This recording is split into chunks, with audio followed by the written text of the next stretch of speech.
Bom, vamos lá. Então, hoje a gente vai dar uma revisada aí em testes de normalidade multivariada no R, tá?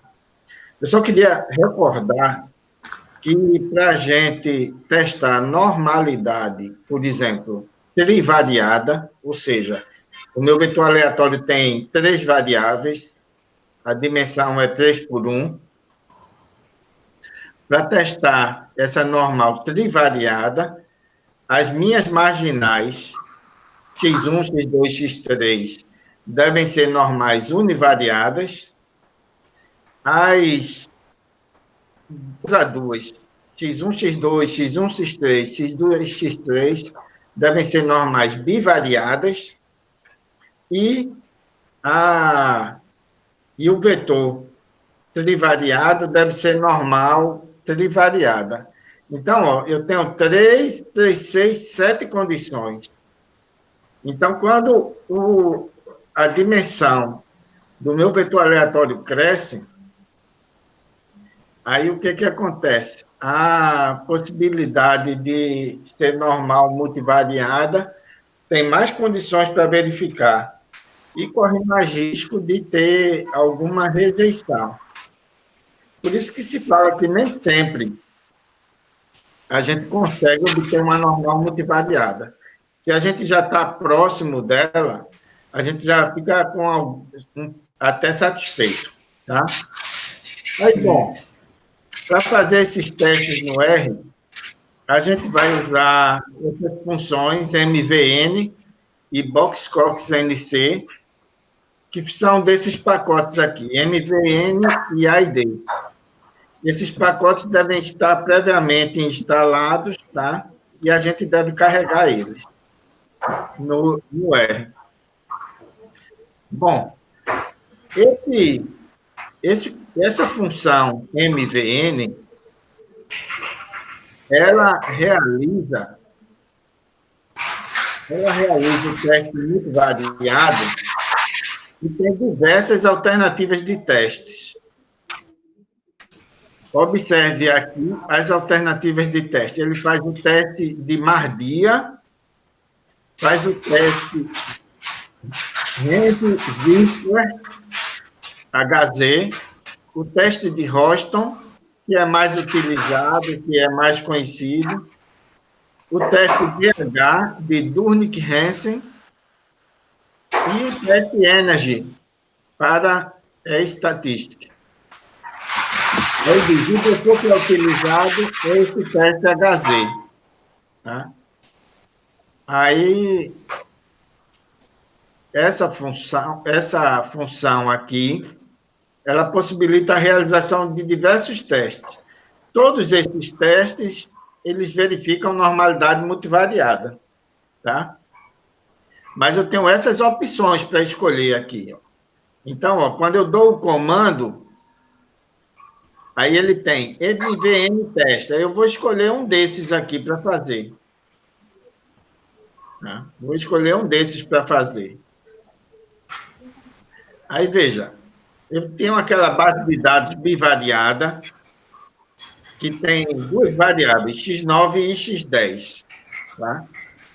Aí, de início, eu chamei ela e pedi para fazer o que enorme da variável x9.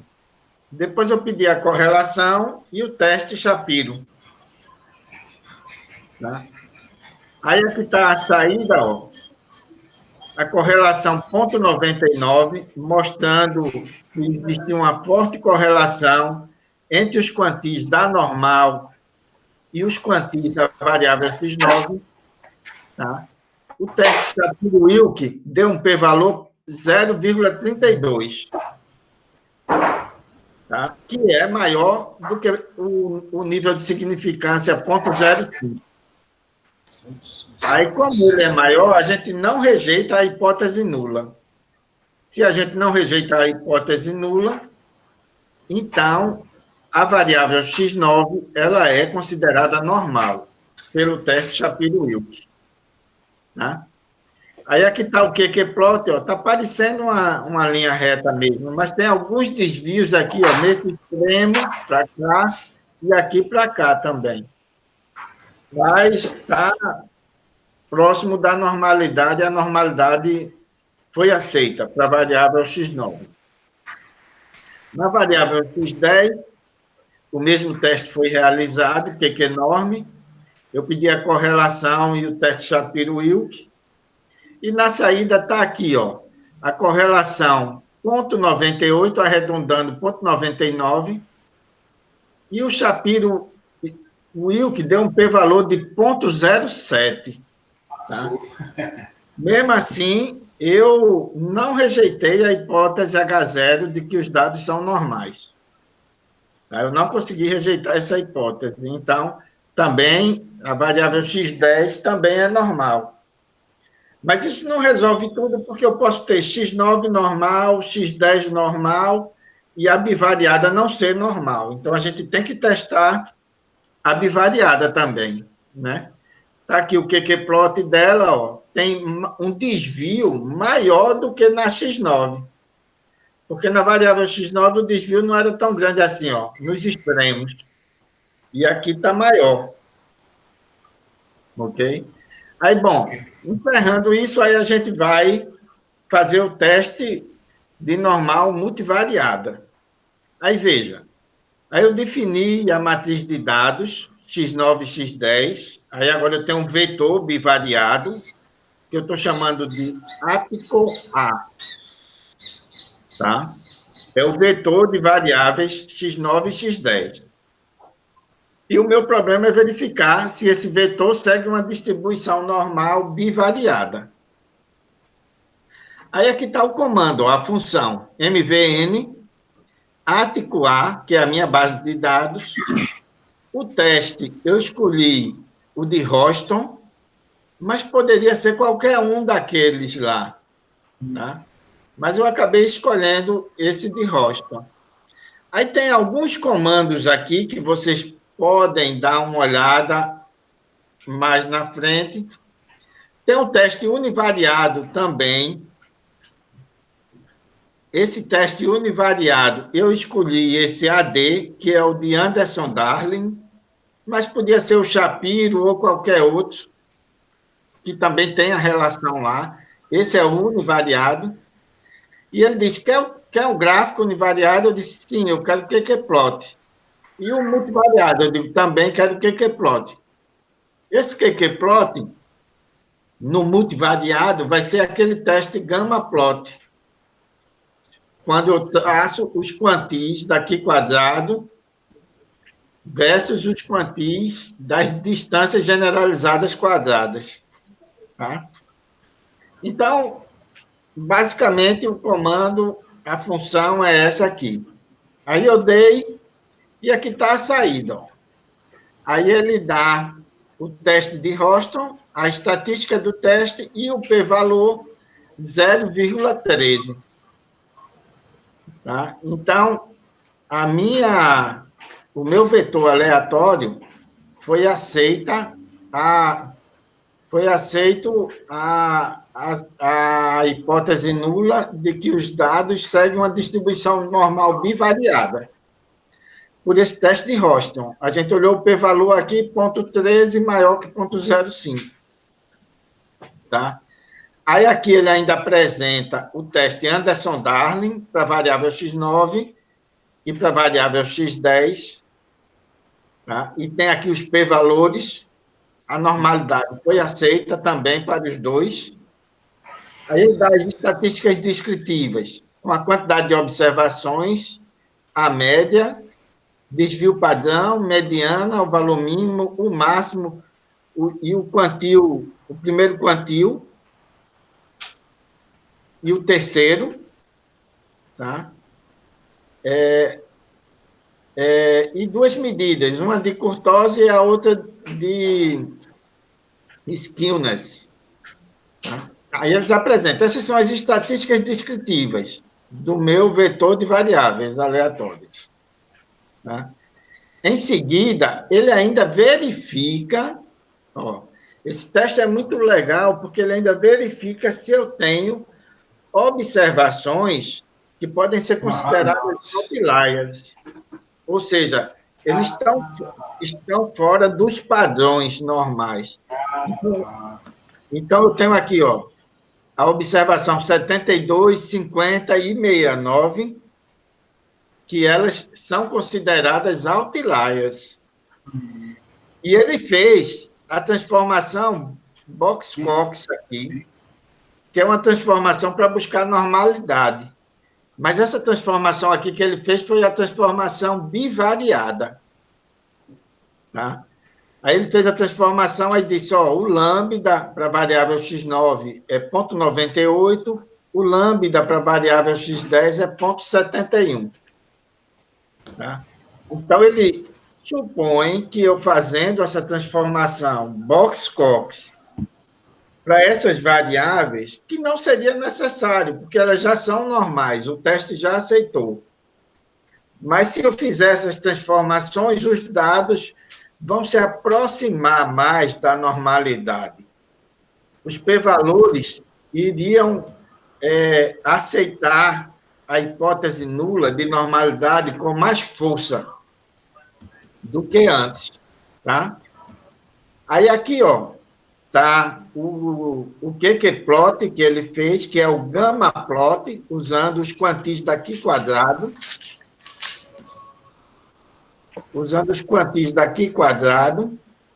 tá? E ele traça uma linha vermelha aqui, que ele diz, ó, esses 3 pontos fora dessa linha, eles são outliers, não seguem o padrão comum. E esses outros aqui seguem o padrão comum, ok? Bom, aí depois de fazer isso, mesmo assim, mesmo eu tendo aceito a suposição de normalidade, eu fiz a transformação Box-Cox para a variável x9, também para a variável x10.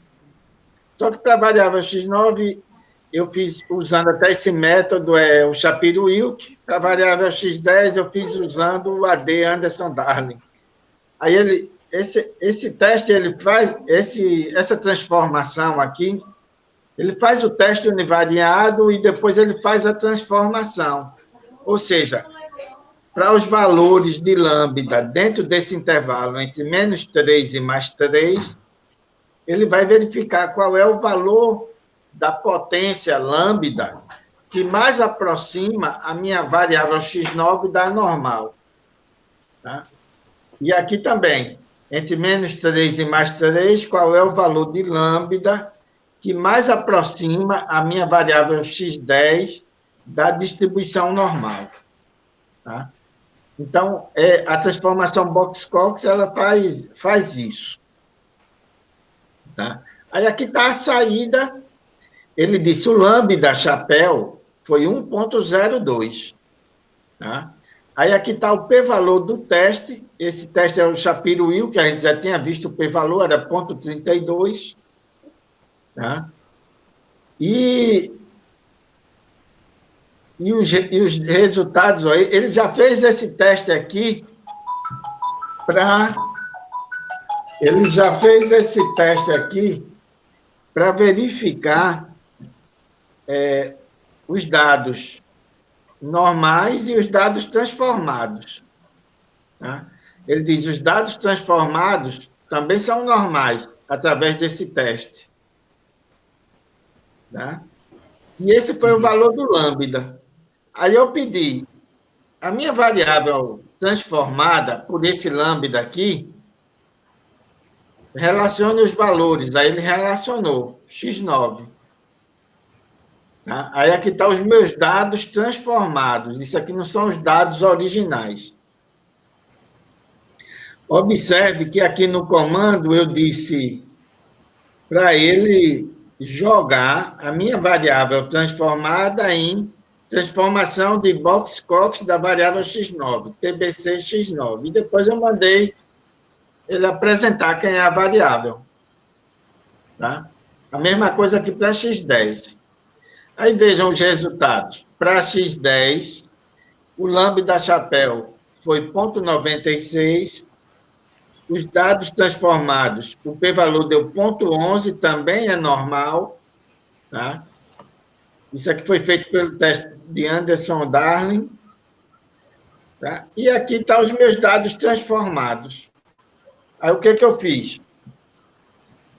Depois de pegar esses dados transformados, X9 e X10 transformados pela transformação de Box-Cox, eu joguei numa matriz, que é a ático B, tá? E eu vou verificar se os meus dados transformados também são normais multivariadas. Bivariada, né? Aí eu peguei os dados transformados e eu apliquei o teste novamente. Pela função MVN para a base de dados ático B, e o restante eu deixei tudo como antes. Tá? Aí ele fez o teste de normalidade, deu normal, ó, o p-valor foi 0,13, no anterior era 0,11, ele aceitou mais ainda agora, ficou mais próximo da normal bivariada. X9 e X10 transformados também são normais, ó, 0,31, 0,10. As estatísticas descritivas, ok. Apresentou aqui os outliers, tá? E aqui ele apresentou dois gráficos, um Q quadrado QQ-plot, que é o gamma plot. Aí ele está mostrando, ó, aqui, ó, quando eu vou para valores maiores, dos maiores quantis, ele está fugindo um pouquinho da reta. Tá? E quem é que está fugindo um pouquinho da reta? São justamente esses três pontos aqui, que são os outliers. Ó. 1, 2, 3. Eles estão fugindo da normalidade. Aí esse traço aqui está dizendo, ó, esses três pontos aqui, eles podem ser considerados outliers. Tá? Aí, com isso, a gente realizou o teste, tirou a conclusão, muito provavelmente, para que os dados funcionem bem, eu vou acabar fazendo uma abordagem excluindo esses outliers, verificando se os dados estão corretos, e eu posso realizar inferência estatística posteriormente com as duas opções, com esses outliers ou sem eles, dependendo da importância deles para a minha base de dados que eu vou analisar. Tá? Aí, com isso, a gente conclui a parte de verificação de normalidade multivariada no R, ok?